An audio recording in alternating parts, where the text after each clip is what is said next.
लग्नानंतर होईलच प्रेम आजच्या भागामध्ये आज आपण बघणार आहोत। वसू आत्या आणि विजयने काव्याचं बाळ मारून टाकण्याचा खूप मोठा प्लॅन केलेला असतो। दोघे पण असा प्लॅन करतात कोणीच घरी राहू नये आणि काव्याला सर्व घरातील लाईट बंद करून ती घाबरून ती खाली पडावी असा काही विजयनी आणि वसू आत्यांनी प्लॅन केलेला असतो। पण हा प्लॅन त्यांचा उघडीस पडतो।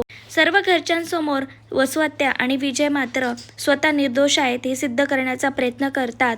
तर काव्य सुखरूप असते। सर्वजण हॉलमध्ये बसलेले असतात। त्याच वेळेला विजय आणि वसू आत्या बाहेरून येतात।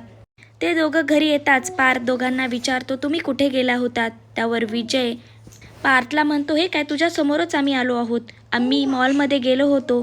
तर वसू आत्या ह्या पार्लरमध्ये गेल्या होत्या। आम्ही खूप छान एन्जॉय केला। आम्ही मूव्ही बघितली असं काही बरंच तो कारस्थान सांगत असतो।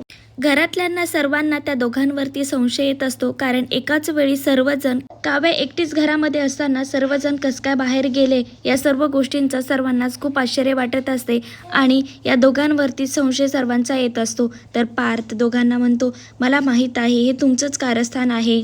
मला वाटत आहे तुम्ही घरामध्येच होते, तुम्ही खोटं बोलत आहेत। तर विजय मात्र पार्थच्या बोलण्यावरती त्याला क्रॉस जातो। त्याला वाकडं तिकडं बोलत असतो। त्याला अपशब्द बोलतो।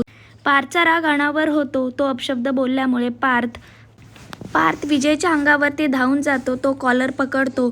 तो खात्रीशीर सांगत असतो, हा तुमचाच प्लॅन आहे। तुम्हीच माझ्या काव्याला त्रास दिला असं तो म्हणत असतो। पार्थ विजयला बेदम मारतो। चांगलाच त्याला धडा शिकवतो। पार्थ दोघांना म्हणतो, लवकरच मी तुम्हाला घराबाहेर काढणार आहे। तर विजय पार्थला म्हणतो, हे घर जेवढं तुझ्या नावावर आहे ना तेवढंच माझ्या सासूबाईंच्या नावावर सुद्धा आहे। तू मला या घरातून काढू शकत नाही असं म्हणून विजय सुद्धा आता पार्थला धमकी देतो। पण नंदिनी मात्र लवकरच हे सत्य बाहेर आणणार आहे। काव्याचे बाळ पूर्णपणे संपवण्यासाठी विजय अजून कोणता प्लॅन आखणार हे पाहण्यास अतिशय रंजक ठरणार आहे। असं सिरियलची सर्वात आधी अपडेट पाहण्यासाठी माझ्या चॅनलला सबस्क्राईब करा।